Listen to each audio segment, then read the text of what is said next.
Cada vez que veo que Dinesh D'Souza estrena una película me digo, oh Dios, no puedo creer que haya optado por hablar de esto. Ay, si resumieras mis películas, el tema unificador sería el significado de América. La izquierda astutamente tomó el fascismo de la columna de la izquierda y lo trasladó a la columna de la derecha. Ahora tienes el fenómeno completamente bizarro, donde alguien puede acercarse a Benjamin Netanyahu y llamarlo fascista o incluso nazi. Tuve un debate en línea con este personaje, Nick Fuentes, y él dice que Israel controla, ya sabes, América. Si 10 millones de personas pueden hacer eso, ¿cómo es posible? La gente llega a creer cosas completamente absurdas.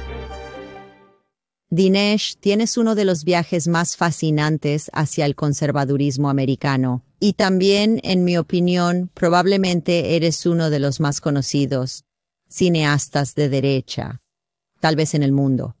Y así tengo mucha curiosidad por conocer tu historia. ¿Cómo llegaste a ser lo que eres, Dinesh? Bueno, yo nací en Mumbai, India, en una familia de clase media. Yo fui a la escuela en Bombay.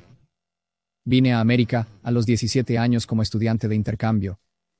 Estuve un año en Arizona con 4 familias y fui al 12º grado. Por una serie de coincidencias terminé en la Universidad Dartmouth, así que se podría decir que vine a América y nunca volví a casa.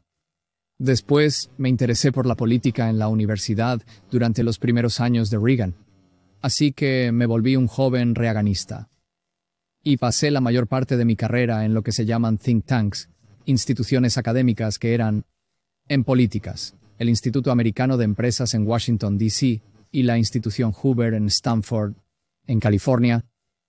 Y luego, en 2012, hace aproximadamente 15 años, 13 años, empecé a hacer películas documentales y eso reflejaba en parte que había sido autor y orador antes. Pero noté que nuestra cultura está cambiando y se está volviendo más visual y coloquial, y las redes sociales. Y así, un formato que antes no habría considerado, de hecho probablemente me habría sentido muy confundido si me lo hubieras preguntado en mi carrera anterior. Sobre películas o documentales, pensaría que eso no tiene nada que ver con lo que soy.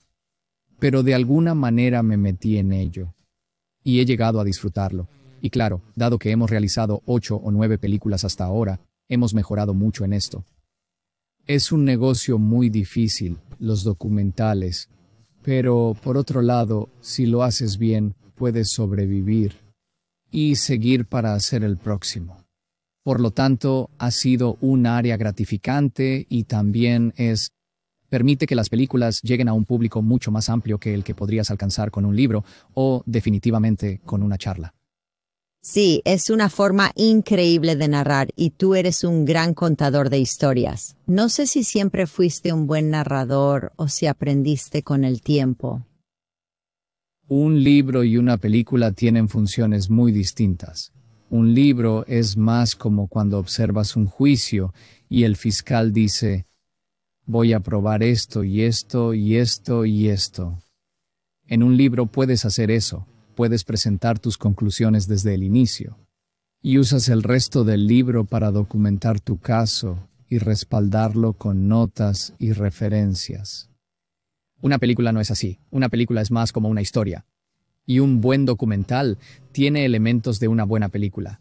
Así que las películas de ficción tienen personajes, tienen intriga y argumento. Hay un clímax y una conversación. Así que un buen documental tendrá todos esos elementos.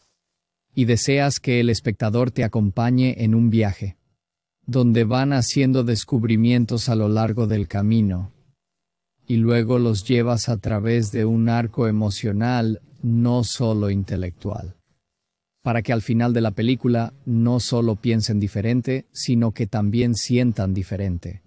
Y este es el rasgo distintivo de la realización cinematográfica. Ahora, el tipo de documentales que producimos necesita una combinación extraña de habilidades, ¿cierto? Si estuviera a la izquierda, como Michael Moore, iría a un estudio de Hollywood. Les diría, quiero hacer un filme sobre el control de armas. Ellos dirían, aquí tienes 10 millones. Luego regreso y digo, aquí está mi película. Ellos dirían, perfecto, estarás en The View, Good Morning America, The Today Show y en Jimmy Kimmel, ¿no? De nuestro lado no es así. Al contrario, de nuestro lado necesitas tener algún conocimiento legal para redactar los documentos legales. Entonces necesitas ser un recaudador de fondos porque necesitas encontrar inversores que pongan el dinero para la película y producirla y editarla. Y aunque realices todo eso, tu película seguirá fracasando si no tienes habilidades en marketing y distribución. Este género es complicado porque los creativos saben hacer cosas, pero no pueden conseguir dinero ni saben cómo vender. Por otro lado, hay personas con mucho dinero que dicen, quiero hacer una película, traje el dinero, pero no tienen el lado creativo. Así que la clave, creo, de lo que hacemos es intentar tener buenas personas, un buen equipo, y realizar todas esas cosas clave correctamente para que la película tenga éxito en todos los sentidos. La otra cosa que aún no has mencionado, que es realmente única en ti, son los temas que eliges para tus documentales. Así que cada vez que veo una película tuya, me digo a mí misma, oh Dios, no puedo creer que eligió hablar sobre este tema. Es como si fueras de los pocos que realmente se atreven a desafiar a la mayoría y ser muy valiente al respecto. ¿Cómo decides los temas para tus documentales? Un buen documental, creo, desde mi punto de vista, es aquel que satisface algunos criterios clave. Así que el tema debe ser oportuno. Recuerda que una película se hace un año antes de su estreno, así que no puede ser relevante en el sentido de que es lo que todos discuten hoy. Por oportuno, quiero decir que es un tema que está afectando a la cultura, un asunto sin resolver. Primero, si no haces una película que esté en la ola, no importas. Y ese es un criterio. El segundo es que necesitamos tener algo realmente nuevo que aportar. Y con eso me refiero a que, generalmente, sobre cualquier tema, hay una opinión común.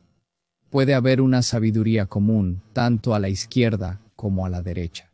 No veo sentido en hacer una película que simplemente reafirme esa sabiduría convencional. Así que lo que tengo que hacer es tomar la sabiduría convencional y preguntar, ¿cuál es el problema subyacente que se está ignorando aquí? ¿Cuál es la manera de profundizar en este tema? Todos creen que están en el nivel más bajo, pero puede que haya un sótano abajo. Y al llegar allí, ahora iluminas las cosas de una manera fresca. Si no tienes ese elemento de novedad, entonces tu película no está haciendo nada distintivo y la gente no tiene una razón real para verla. Para mí, ver una película es un gran esfuerzo. Si debes levantarte o reunir a tu familia para ir al cine, es un esfuerzo. Si solo dices que es interesante, no basta para que alguien quiera ir. Tienes que alcanzar un nivel mucho más alto, que es como, tengo que ver esta película. Sé que tengo muchas cosas que hacer, pero iré al cine o me tomaré el tiempo para verla. Y así, para que eso suceda, la gente necesita poder ver un tráiler y decir, wow, esto es extremadamente interesante y necesito ver esta película. Y digo esto porque me doy cuenta de que si observas a 100 personas en un área de comida en un centro comercial, la mayoría no diría que pagará para ver un documental. Podrían ver un thriller, una película de superhéroes o una comedia romántica. Pero el documental es un género difícil. Por todas estas razones, creo que el tercer elemento de una película, creo, es que debe ser visual y emocionalmente atractivo. Una película puede ser muy interesante intelectualmente, pero si lo que ves en la pantalla no es cautivador, no pasa la prueba visual, y el cine es un medio visual. En cambio, un libro no lo es. Tienes que leer y necesitas mirar el papel, pero el libro funciona dentro de tu cabeza. Tu mente trabaja. En el cine, tus ojos y oídos hacen el trabajo. Y por eso las películas deben ser música para tus oídos y emocionantes de ver. Y si una película no lo logra, no importa cuán interesante y relevante sea el tema. Si falla en eso, no la hago. Cuando pienso en las películas que haces, pienso en películas que no solo son interesantes, sino que realmente te hacen querer actuar y moverte. Y para aquellos que no han seguido tus películas tan de cerca como yo, tal vez puedas mencionar algunas de ellas. Y puede que ¿Hay algunas que te hicieron sentir nervioso al hacerlas o no sabías a dónde irían? Sí, la primera película era sobre Obama, la América de Obama, y me enfrenté a un reto muy complicado porque ahora creía que mi concepto sobre Obama era bastante original y atractivo. Obama no es el activista de derechos civiles que crees. Su origen no es Selma ni Montgomery, no es como Martin Luther King. Mi argumento era este tipo. Sus ideas vienen del tercer mundo, nacen de los movimientos anticoloniales en Ghana, India y por toda África. Él encarna el espíritu de Frantz Fanon, no el de Martin Luther King. Pero si vas a hacer una película para el gran público, nadie ha escuchado sobre el anticolonialismo. Nadie sabe qué es eso. Si la gente sabe lo que significa, creen que es positivo, ya que América fue una colonia británica, así que piensan que el anticolonialismo es como el nacimiento de América. Eso es bueno. Así que el reto de esa película era abordar un tema que es relativamente oscuro desde el punto de vista intelectual y hacerlo comprensible y muy relevante. Así que eso fue complicado porque era mi primera película. Así que estaba descubriendo cómo llevar a cabo algo así. Representó un gran reto. Por eso es una película que recordaré con cariño. Yo diría que mi película titulada Hillary's America creo que fue importante, no tanto por lo que hizo con Hillary, aunque algunos la elogiaron por ser una elección muy ajustada. 2016, y nuestra película se proyectó en muchos de los estados indecisos justo antes de la elección. Pero gran parte de esa película el subtítulo es La historia secreta del Partido Demócrata. Y excavar esa historia y contarla como una narrativa nunca se había hecho antes. Especialmente porque los intelectuales progresistas que dominan esa historia no quieren contarla. Así que eso es lo que hacemos en las películas, contar una historia distinta. Y además, intentamos hacerlo de una manera que te lleve a la escena del crimen. Así que, si ahora paso a 2000 Mules. Se habló mucho sobre el fraude electoral. Y gran parte de eso era sobre que tal persona, Sidney Powell, tiene declaraciones juradas y están cubriendo las ventanas aquí y detienen el conteo allá. Pero pensé, la gente ya lo sabe. Entonces, para mí, hacer una película que repita todo eso, la gente dice, ya estoy ahí. Debes superar eso. Entonces, cuando nos reunimos con los chicos de True the Vote y discutimos sobre el geotracking de teléfonos, yo pensaba, el rastreo geográfico de teléfonos es fascinante por su tecnología, la posibilidad de seguir a alguien en su móvil, pero ¿qué vas a mostrar en la pantalla? Solo mostraré mapas de personas moviéndose, luces en la pantalla. Después de un rato, eso es aburrido.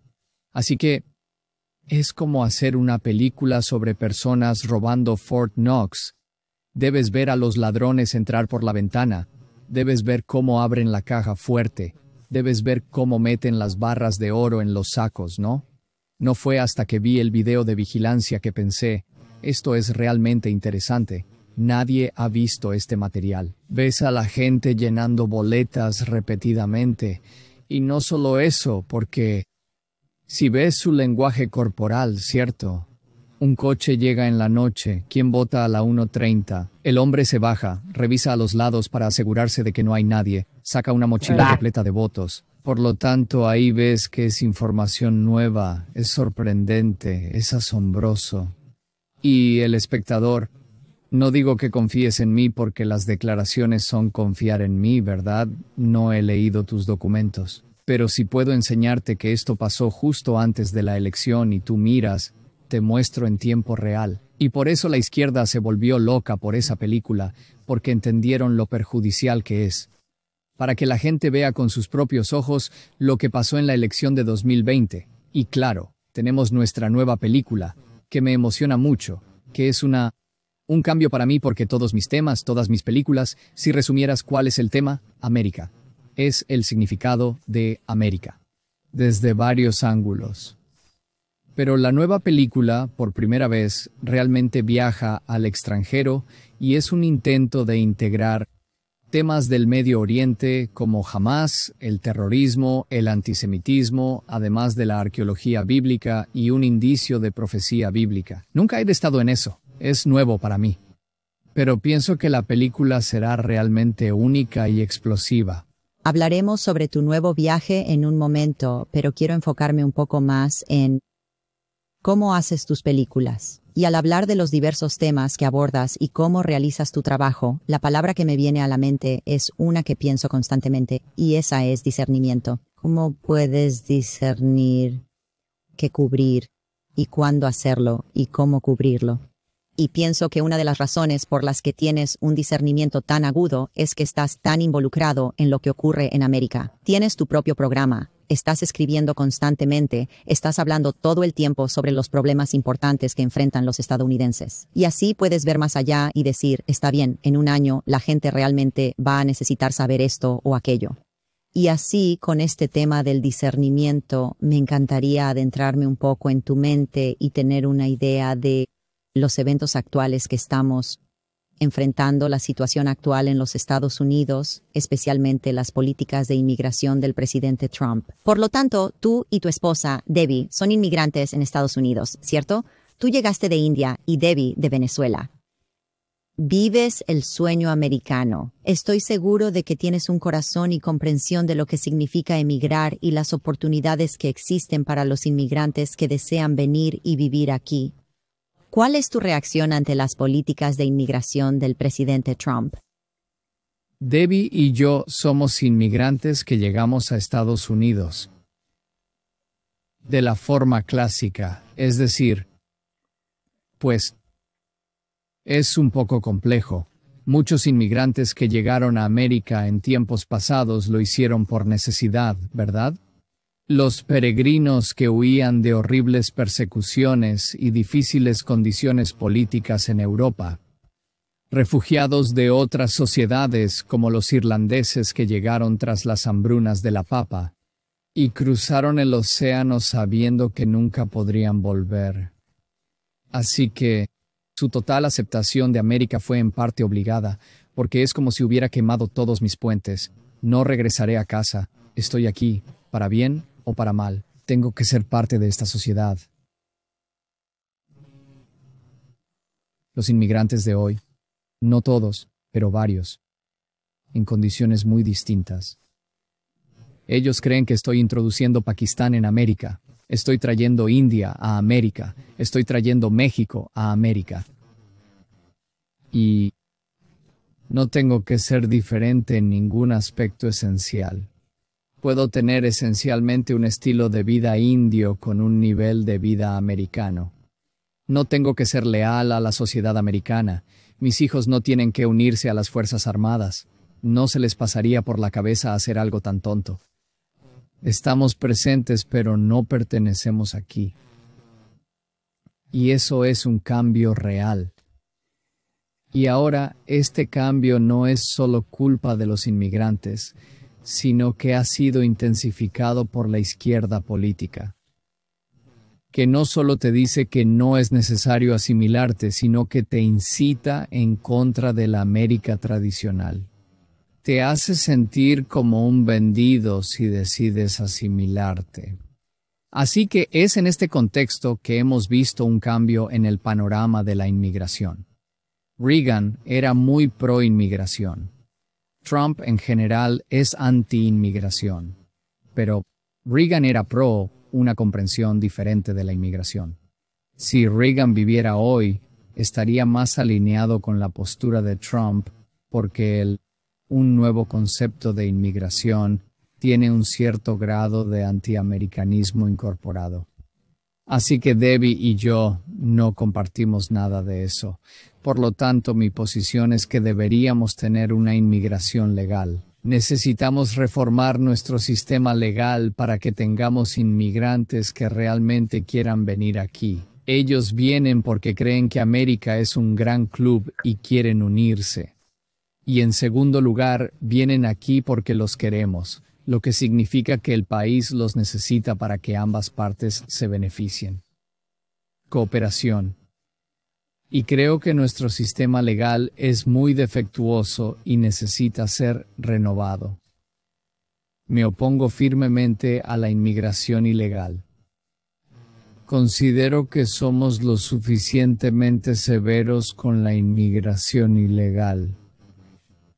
Creo que no deportamos a suficientes criminales.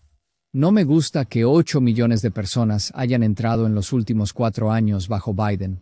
Y luego solo podemos decir, bueno, escuchen, si cumples con nuestras leyes y puedes quedarte permanentemente, eso es simplemente un absoluto. Eso convierte en una broma toda la idea de tener un país, una frontera y leyes en primer lugar.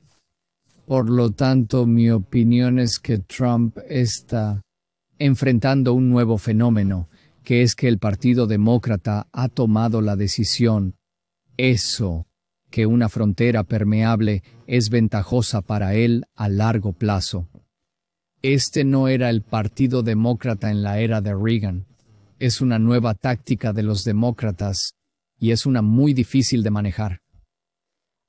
¿Qué opinas que Ronald Reagan diría sobre los aranceles impuestos por Trump?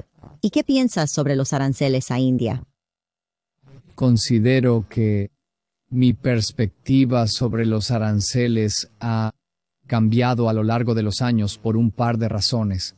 En el pasado era muy partidario de Reagan, Milton Friedman, un defensor del libre comercio, y se fundamentaba en la creencia de que un arancel es un impuesto. Y es mejor tener un mundo en el que haya menos impuestos y los bienes puedan moverse libremente según la oferta y la demanda por las fronteras. Considero que hay un punto común entre Trump y Reagan, y ambos, en principio, preferirían no tener aranceles en absoluto. No creo que Trump crea que los aranceles son necesarios. Si escuchas a Trump con atención, esto es lo que está diciendo. Otros países nos han explotado durante 40 años y necesitamos nivelar el campo de juego. Si ellos tienen tarifas altas y nosotros no, en realidad están reclamando acceso libre al mercado de EU, pero no nos darán acceso a sus mercados. Debemos ver los aranceles no solo como un tema económico, sino también político. Son una palanca para reducir sus aranceles y crear un campo de juego más equitativo. No es que Reagan fuera pro comercio libre y Trump no lo sea, sino que Trump es más consciente del aspecto político de esto, algo que Reagan no parecía notar. En cuanto a estos aranceles, creo que hemos llegado a una mayor comprensión ahora de que nuestras instituciones no son tan neutrales como nos hicieron creer. Estamos aprendiendo esto acerca de los CDC y también del FBI, pero también es cierto para la Reserva Federal. En otras palabras, lo que intento expresar es que hay un juego del sistema que está sucediendo en una medida mucho más amplia de lo que pensábamos antes. Así que la postura libertaria ha sido un poco expuesta porque el libertario siempre fue como el gobierno es negativo, sector privado bueno, y todo su análisis, algo reduccionista, se limitaba a esto. Está bien, pero cuando hay un régimen de censura en el que el gobierno participa, esto se hace más complicado. Sin embargo, las plataformas digitales privadas están trabajando activamente con el gobierno y cientos de ONGs privadas están proporcionando nombres al gobierno, diciendo que prohíban a estos. Entonces te das cuenta de que esta gran distinción entre el gobierno malo y el sector privado bueno simplemente no se aplica al mundo en el que vivimos. Estas personas están unidas en esto. Por lo tanto, una revisión de nuestra comprensión no solo es adecuada, sino que es exigida. Ha habido algo interesante en lo que he estado pensando sobre el presidente Trump en los últimos días desde que regresé de mi viaje a Europa. Y esto es la falta de reconocimiento hacia Donald Trump. La prevención de guerras. La gente ve a los presidentes y dice, oh, él comenzó una guerra, él terminó una guerra, ¿verdad? ¿Hubo esta guerra que comenzó? ¿La terminó o no? Pero el presidente Trump ha estado utilizando aranceles y la economía para prevenir guerras. Y no estoy seguro de que se le esté dando suficiente atención a eso, ¿Cuándo piensas en la guerra que evitó con aranceles, verdad? En Camboya, en India, y puedo dar un montón de otros ejemplos. ¿Y cuáles son tus pensamientos sobre el uso de aranceles por parte del presidente Trump para involucrarse en estos globales, geopolítica y evitar guerras? Creo que la percepción de Trump aquí es que las sociedades comerciales que prosperan no hacen guerra, pues tienen mucho que perder y todos ganan, saliendo ganando en los negocios. Entonces, cuando Trump dice algo que parece ridículo, menciona que Gaza debería ser una riviera y la gente se pregunta, ¿qué? Este tipo está loco. ¿Quién diría algo así? Pero lo que Trump realmente expresa es esto. Escuchen. Si la gente se la pasa pensando en las quejas que sus ancestros sufrieron, mi bisabuelo fue expulsado del Líbano o este tipo tuvo una disputa con mi familia que se remonta a 1830, entonces tu sociedad se vuelve estrecha, provincial y orientada a la venganza. Pero en una sociedad como Singapur, donde la gente piensa en cómo va a funcionar mi startup y cómo vendo mis productos ahora en toda Europa y cómo consigo la tecnología que necesito, que busco, tu mentalidad cambia por completo. No tienes interés en ir y apuñalar a tu vecino por la espalda. Y he visto la verdad de esto. ¿Ves el conflicto India-Pakistán? Esto es como, en primer lugar, un grupo de personas que tienen exactamente el mismo aspecto. Son étnicamente idénticos. Ahora bien, un grupo, en su mayoría hindú, pero no exclusivamente. El otro grupo es mayormente musulmán y pelean por un terreno llamado Cachemira, y han estado peleando por ello desde 1947. Sin embargo, en los últimos 25 años, los indios se dieron cuenta de que poseemos algo, que es una mano de obra india, no solo mano de obra no calificada, gran parte de la cual, por cierto, trabaja en el Medio Oriente, sino también mano de obra calificada. Podemos aportar eso a la economía global. La vida de los indios mejora. Y ahora la mentalidad del indio promedio es: ¿quién quiere pelear por un pedazo de terreno olvidado de Dios en el norte de India? Los pakistaníes son un problema. No tenemos que prestarles atención. Así que Trump opera desde ese modelo. El modelo es que reunamos a todos, incluyendo algunas de estas sociedades antiguas, para que tengan un atisbo, un sabor y la emoción de ver cómo su nivel de vida mejora drásticamente. Y como resultado, no querrán alimentar odios antiguos.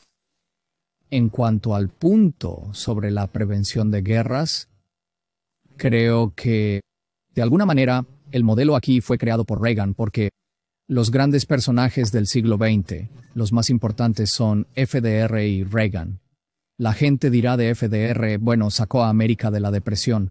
No es del todo cierto, pero ayudó. Fue una figura clave en la victoria de la Segunda Guerra Mundial. Es cierto. Pero con Reagan hay que seguir la descripción de Margaret Thatcher sobre su legado, que fue: ganó la Guerra Fría, sin disparar un tiro.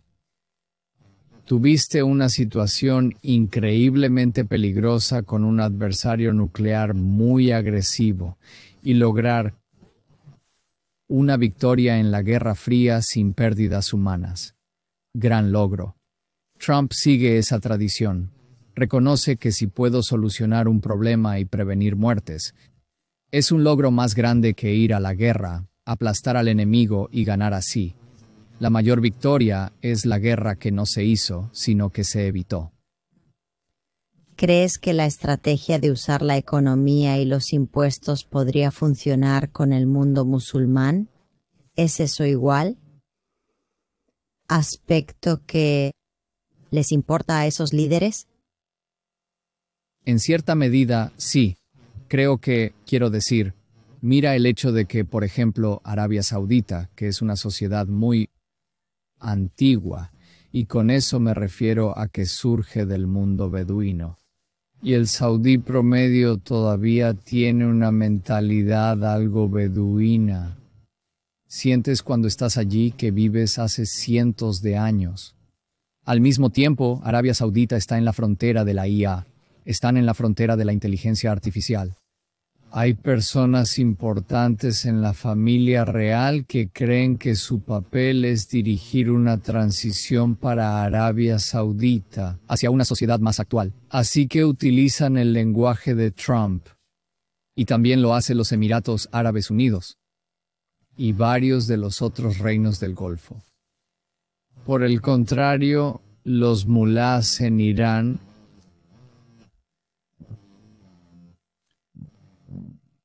los grupos terroristas como ISIS, Al-Qaeda, Hamas, están bien afianzados. La riqueza pone en peligro a estos grupos.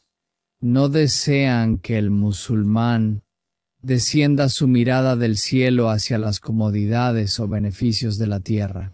Ellos tienen un interés en el martirio y lo expresan claramente. Y debo decir que algo sobre el Islam es realmente impresionante. Es que, aunque fue en el siglo VII, mira, allí hay judíos ortodoxos, pero la mayoría de Israel es secular. Hay cristianos fervientes, pero mucho del occidente es secular.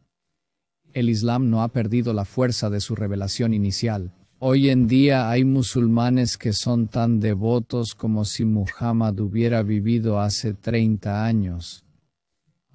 Y eso genera un fanatismo y una especie de agenda teológica y política que desafía por completo la fórmula de Trump. Sí, es sin duda una gran preocupación, como te dije.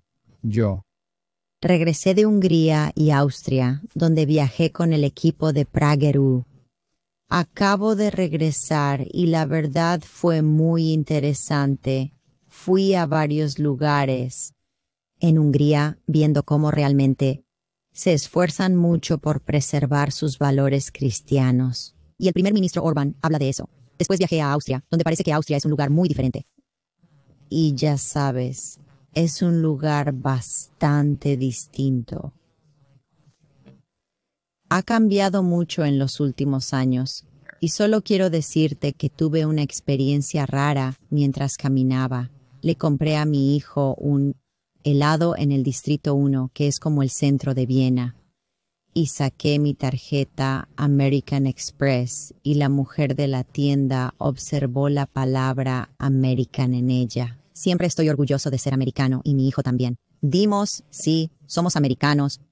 Y la mujer me miró y dijo, «Oh, el presidente Trump es como Hitler». Me parece irónico que esta mujer llame a mi presidente, el presidente Trump, Hitler, mientras afuera hay gritos de libertad para Palestina, protestas antisemitas justo afuera de la puerta mientras ella me sirve este helado. Y me encanta cómo reaccionaste a esto. La experiencia completa que tuve, porque una de las primeras cosas que pensé al salir de la heladería fue este libro que escribiste en 2017, La Gran Mentira, que trata sobre la Alemania nazi. Así que primero debemos definir qué es esta gran mentira. La gran mentira se refiere a la cambio en el significado de fascismo. El fascismo original fue un fenómeno de la izquierda política. Era anticapitalista. Era un socialismo claro, y por eso se le llama nazi, que es una forma corta de socialismo nacional. No era solo Hitler usando el término. Los nazis tenían una plataforma de 25 puntos que puedes buscar en línea. Era su plataforma. Su plataforma es clara al leerla. Es el control estatal de los bancos, el control estatal de la industria, el control estatal de la educación, el control estatal de las iglesias, control estatal de los medios. Así que miras esta lista y te preguntas, ¿se parece más a Donald Trump o se parece más a, por ejemplo, Elizabeth Warren o Bernie Sanders? La respuesta es que suena igual que Bernie Sanders. Es la agenda de la izquierda. Por lo tanto, los nazis y los fascistas, como Mussolini en Italia, se consideraban de izquierda. Los críticos del fascismo también los consideraban de izquierda. Todos vieron que era un fenómeno de la izquierda. Pero, tras la Segunda Guerra Mundial, cuando el fascismo y el nazismo se volvieron completamente desacreditados, las personas observaron las figuras desnutridas y emaciadas que salían de los campos de concentración. Ya no se podía defender el fascismo o el nazismo.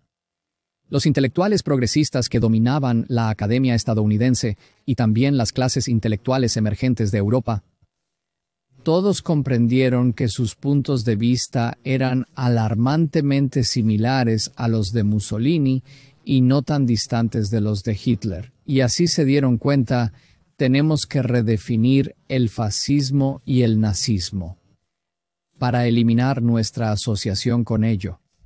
Y lo que básicamente hicieron fue decir, el fascismo no es lo que pensabas, no es económico, no es eso. El fascismo simplemente significa militarismo y nacionalismo. Ahora, en primer lugar, hay ejércitos en todo el mundo, ¿verdad? Los chinos tienen un ejército. Genghis Khan tuvo un ejército. Genghis Khan no era un fascista. Y si dices que el fascismo es nacionalismo, eso tampoco tiene sentido. Gandhi era un nacionalista, no era un fascista, ¿verdad? Tienes todo tipo de figuras. Mandela era un nacionalista. George Washington era un nacionalista. Por lo tanto, el nacionalismo abarca todo el espectro político, de izquierda a derecha. Depende de quién sea el nacionalista. Pero la izquierda, muy astutamente, tomó el fascismo de la columna de la izquierda y lo trasladó a la columna de la derecha, de modo que ahora tenemos el fenómeno completamente bizarro donde alguien puede ir a Benjamin Netanyahu y señalarlo con el dedo y llamarlo fascista o incluso nacionalista, ¿verdad? Sin el esfuerzo intelectual de lo que acabo de mencionar, eso sería imposible, de hecho ridículo. Pero debido a que este proyecto ha tenido tanto éxito en redefinir el fascismo, esa es la gran mentira. Ahora son capaces de hacerlo con seriedad y convencer a personas creíbles y crédulas de que les crean. Así que la gente responderá a esto y dirá, bueno, Dinesh, sí, es cierto que hay horrible antisemitismo en la izquierda, pero ahora empezamos a ver un horrible antisemitismo en la derecha. Y existe horrible anti-Israel en la derecha. ¿Y cómo se puede explicar la gran mentira? Cómo acusar a los judíos de lo que realmente debería ser culpable, que es lo que estamos observando en muchos casos. Los que acusan a los judíos de pedofilia o los que acusan a los judíos de el hurto o la colonización o lo que sea que acusan a los judíos. Muchas veces es realmente lo que ellos mismos hacen. Vemos esto en la izquierda y en la derecha. Sí, creo que, y esto es algo que me ha llamado mucho la atención, es cómo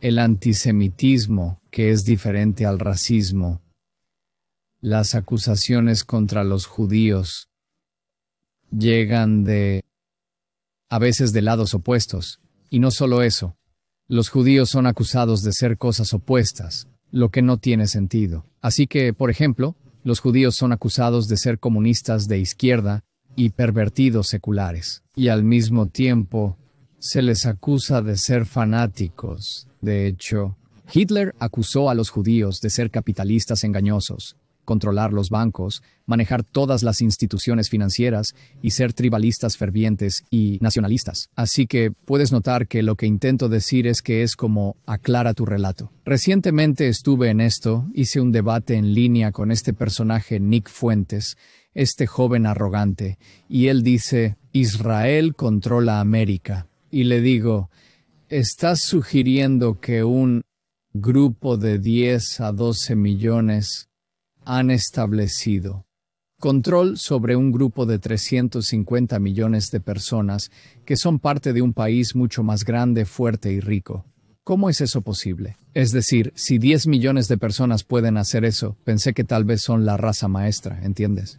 Y su expresión era de sorpresa. Pero lo que intentaba expresar es que la gente llega a creer cosas absolutamente absurdas. ¿Por qué? ¿Por qué los judíos? Porque, de nuevo, los judíos, ves, con el racismo tradicional, de alguna manera, es muy simple, ¿verdad? Porque en el racismo, yo estoy aquí arriba, tú estás abajo, eres inferior, eres tonto, eres un perdedor. Pero nadie diría que tú controlas el mundo porque eres demasiado tonto. Yo debería dirigir tu vida porque soy más inteligente. Muchos asocian el antisemitismo con el racismo, pero el antisemitismo no funciona así. Es como si los judíos estuvieran arriba y yo estoy abajo.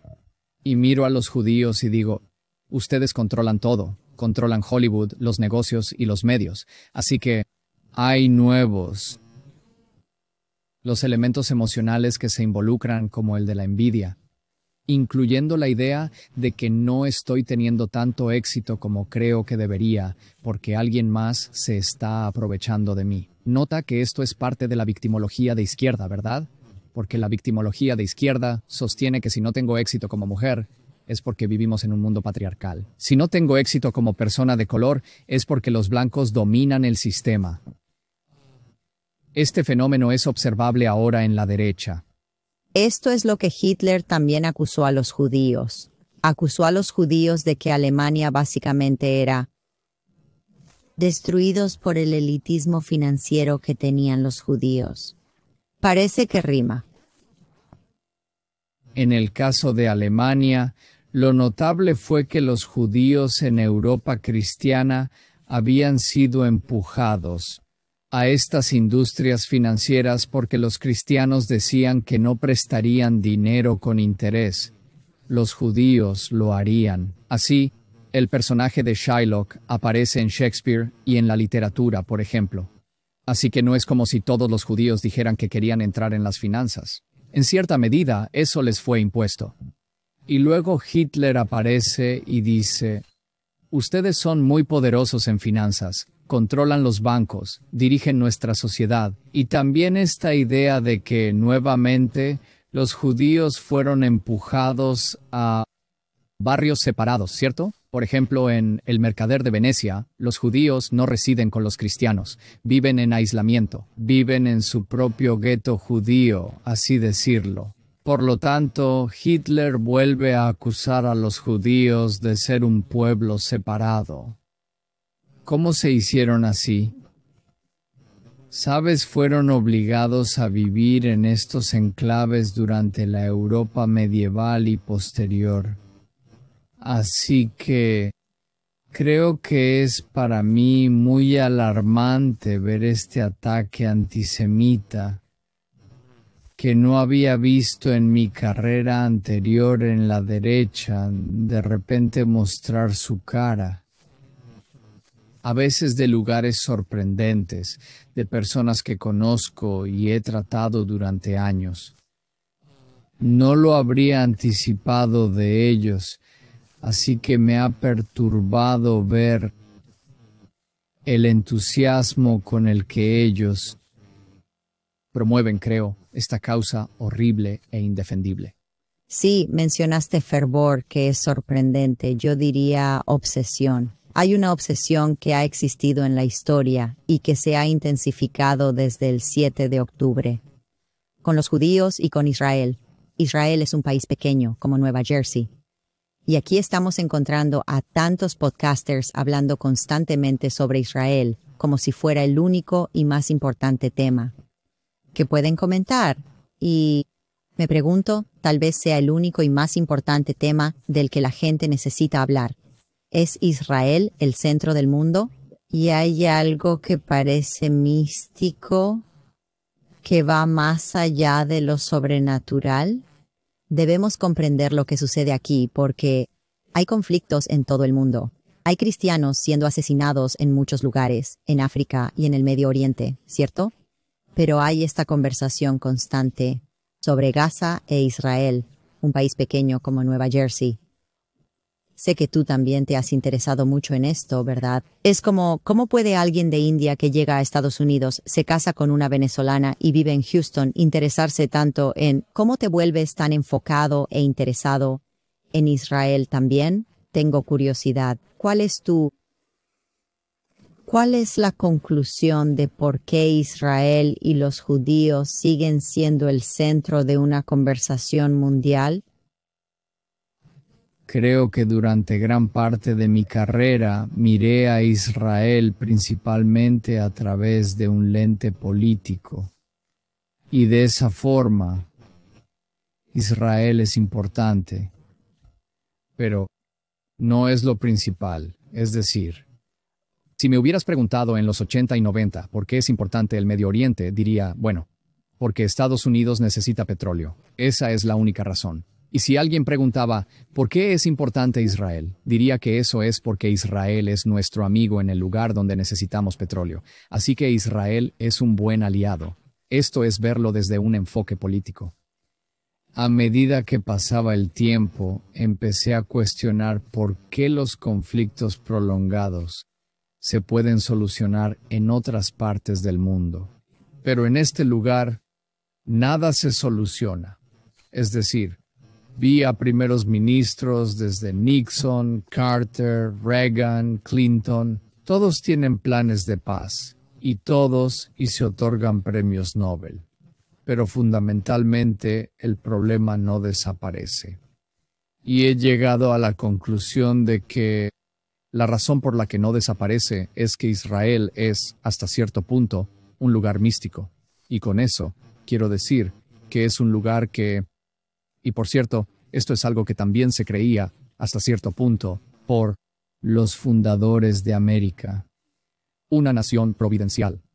Y una nación providencial no necesariamente implica que estoy dando un relato teológico completo. Una nación providencial implica que hay algo singular y diferente en este país. Los fundadores lo llaman como el Novus Ordo Seclorum, un nuevo orden para las edades, y creen que América tiene este destino providencial, y tienes presidentes americanos, incluso Lincoln y Reagan, que no son muy devotos, diría yo, ninguno de ellos.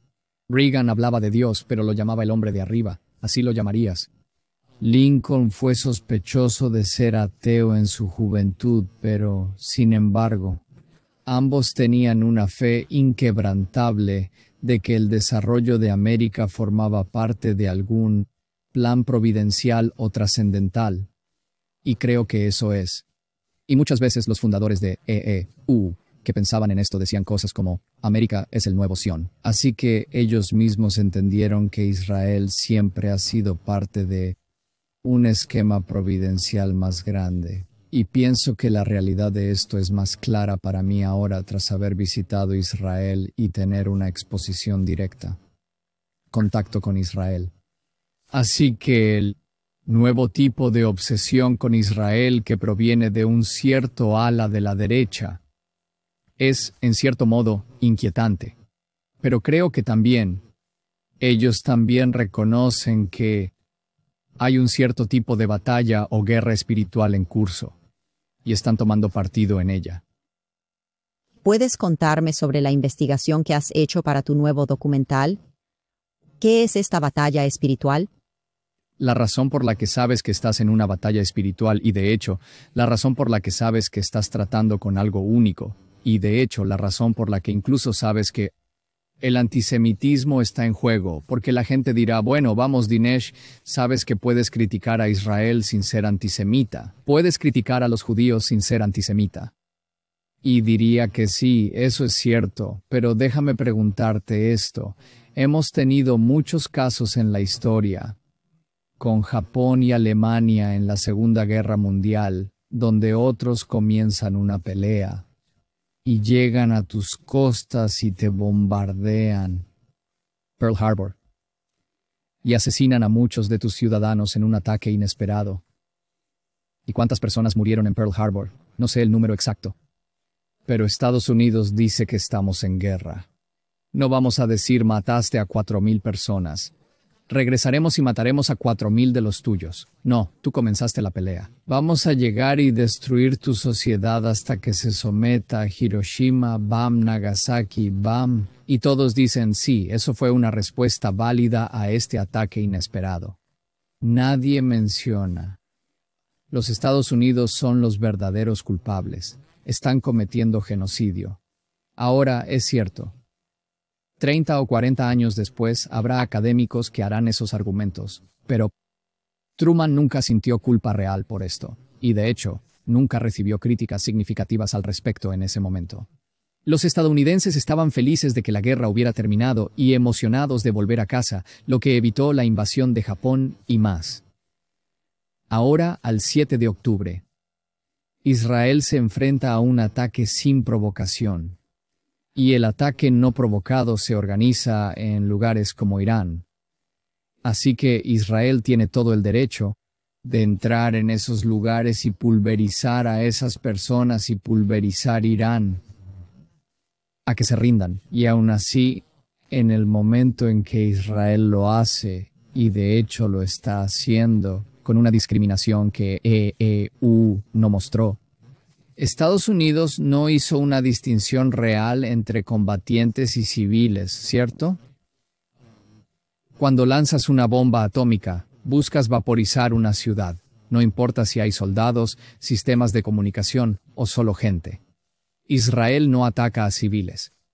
Y aún así, tienes a todas estas personas diciendo que solo hubo 1,200 civiles muertos el 7 de octubre. Se han reportado 40,000 civiles muertos en Gaza. Así que de repente aplicas un cálculo que nunca habías usado antes en otra sociedad. Ninguna otra sociedad estaría sujeta a este conjunto de reglas absurdas.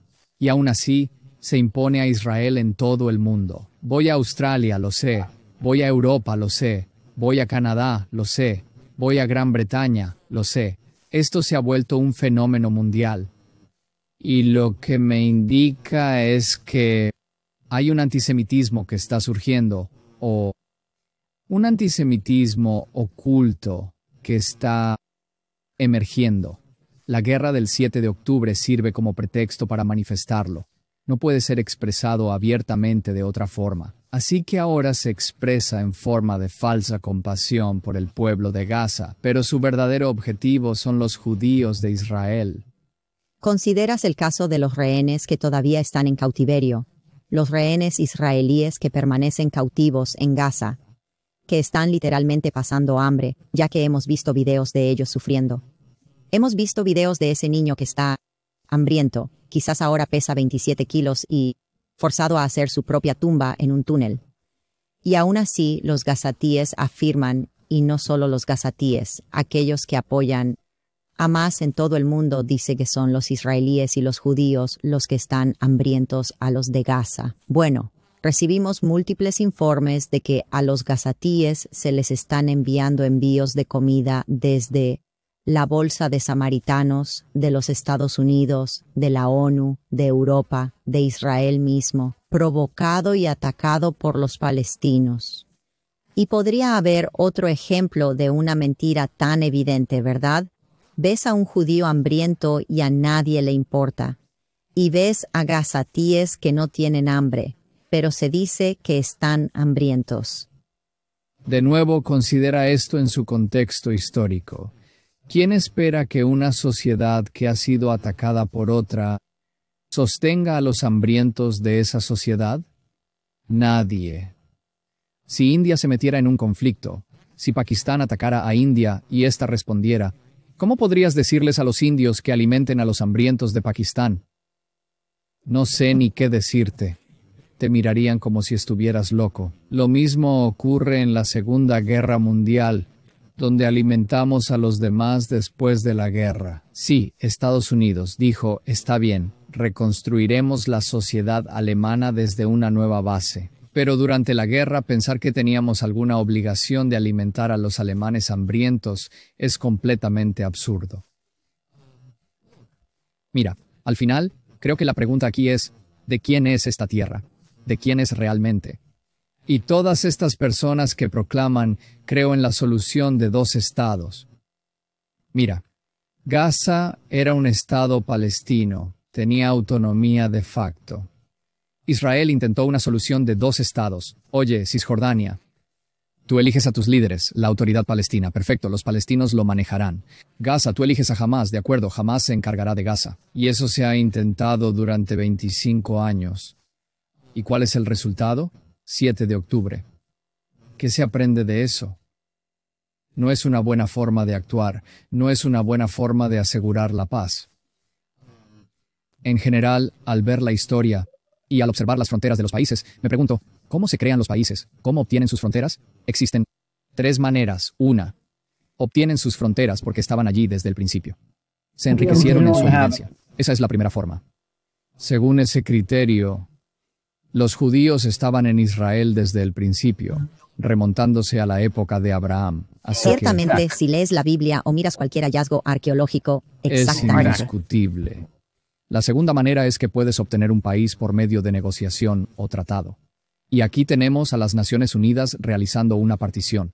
Israel acepta el ataque árabe.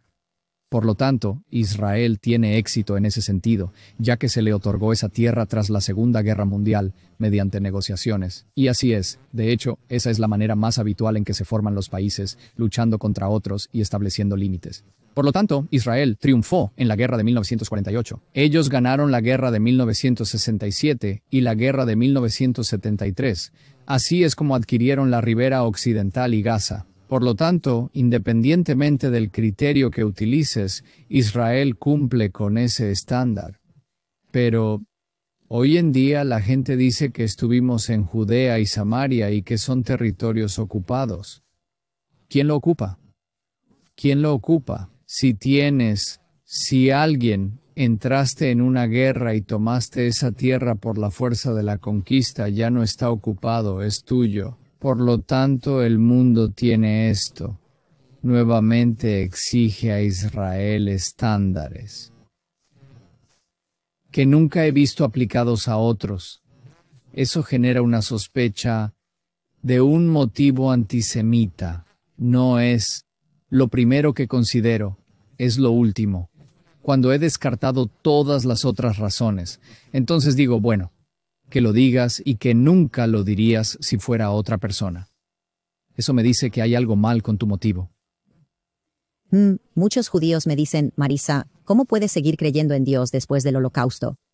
¿Cómo es posible que aún creas en Dios tras el 7 de octubre? ¿Qué dirías a eso? Mi respuesta es que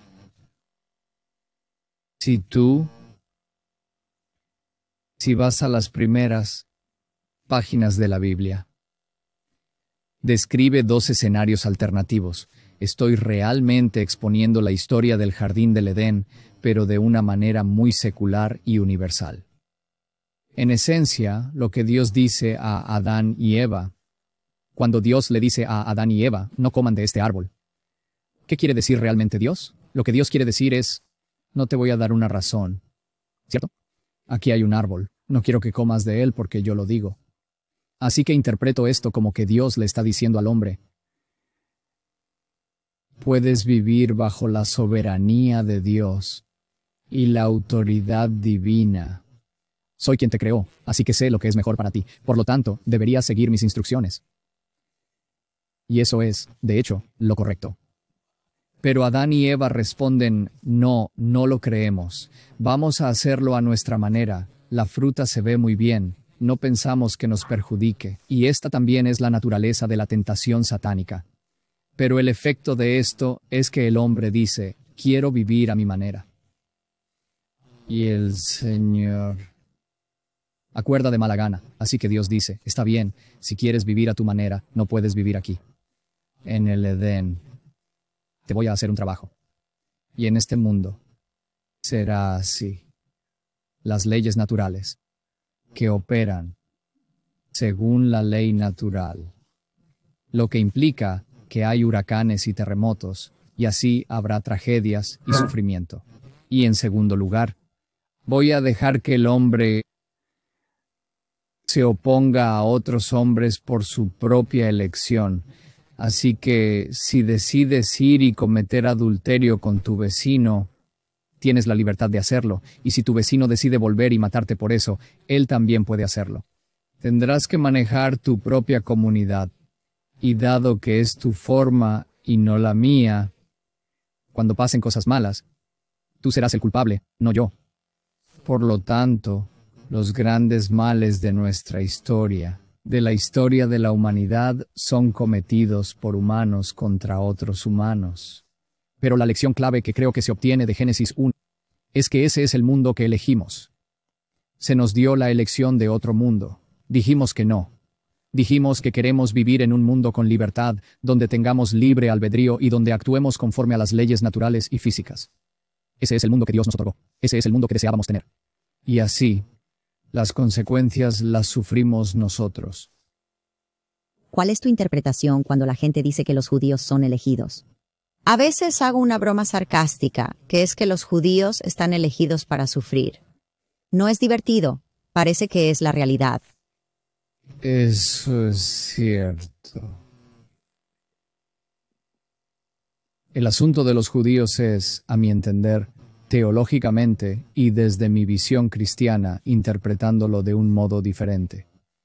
Hay algo misterioso en eso porque tenemos una Biblia de los cristianos. Y ante todo, el 99% de su contenido es sobre los judíos. Y por eso Jesús, claro, era judío. Así que incluso los evangelios, si los lees, y esto es muy impactante cuando visito Israel, es que Jesús vivió en un mundo totalmente judío. Jesús fue y se bañó en la piscina de Siloé. Caminó por el mismo camino, el camino de peregrinación, que otros judíos para ir al templo. Jesús era llamado rabino a menudo. Si visitas la sinagoga en Magdala o en Capernaum, Jesús estuvo en esas sinagogas y habló en ellas.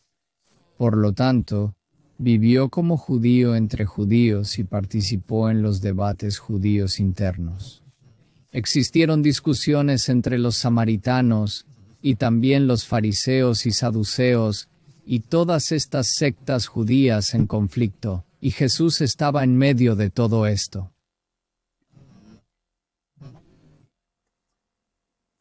La peculiaridad de la historia de los judíos es que Dios no selecciona a estas personas de manera exclusiva. Al decir que los judíos son elegidos, parece que había 10 personas, y Dios dice, no sé, déjame pensarlo, creo que elegiré a los judíos. Pero no es así, porque Abraham no es judío en su origen. Abraham es un pagano. Él viene de Mesopotamia. Él se traslada a las tierras de Canaán. Y es casi como si Dios trajera a los judíos a la existencia donde no había judíos antes. Por lo tanto, Dios no escoge a los judíos como si seleccionara de un menú. Dios trae a los judíos a la existencia. Y si miras lo que yo creo que son las aportaciones judías a lo largo de la historia, especialmente de la Biblia, ¿cuáles son? Son las leyes, son los mandamientos, es lo que hoy consideraríamos la moral occidental, es la mitad de Atenas y de Jerusalén. Todo esto es lo especial. La aportación de los judíos es, sin duda, el fundamento de nuestra civilización.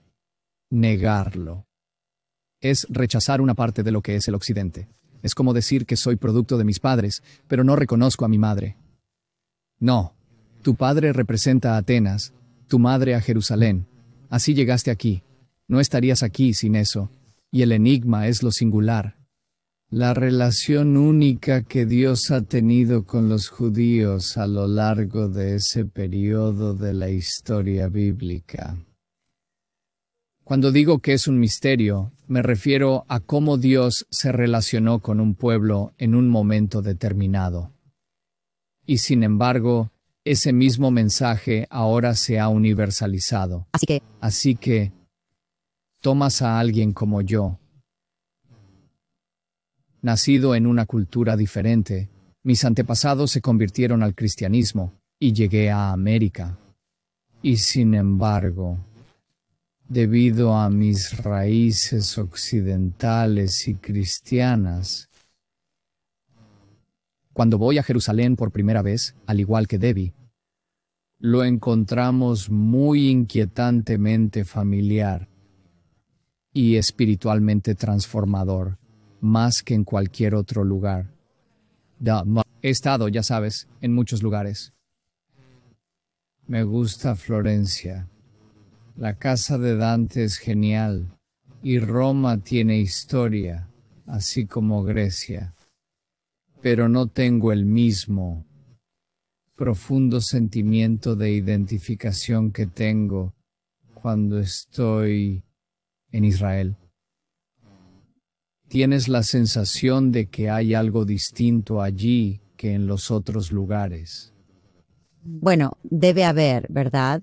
Debe haber algo diferente en este centro del mundo que todos siguen, mirando esa pequeña mancha.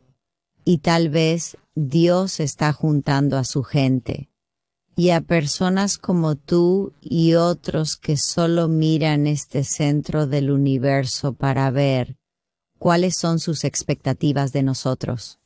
Una historia que sigue rondando en mi mente es mi interacción con Debbie, tu esposa, antes de entrar aquí.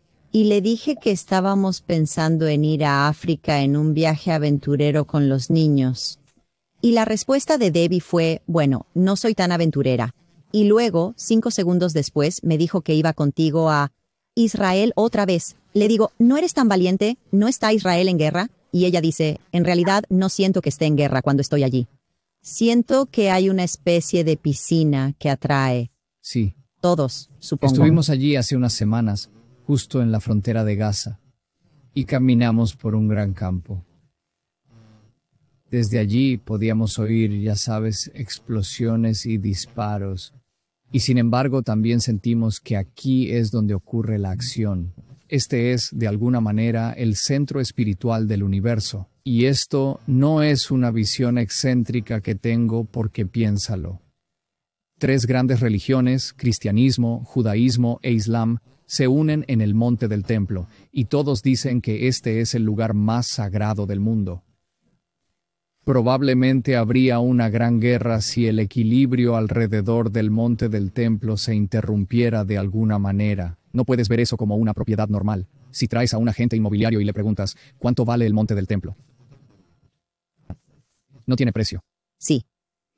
Bueno, Dinesh, podría hablar contigo durante horas y tengo muchas preguntas, pero quiero motivar a todos a que vean tu próxima película que está por salir. ¿Cuándo estará disponible? Se lanzará este otoño en octubre. Probablemente se titule La profecía del dragón. Tiene un título muy intrigante. Se refiere a un gran conflicto en el libro de Apocalipsis entre un dragón y una mujer. El dragón representa a Satanás. La mujer es Israel. Y así la profecía del dragón es el gran combate espiritual en los últimos tiempos entre el bien y el mal. Bueno, no puedo esperar para verlo y compartirlo. Y mientras tanto, que Dios te bendiga y gracias. Nos encanta trabajar contigo. Un placer.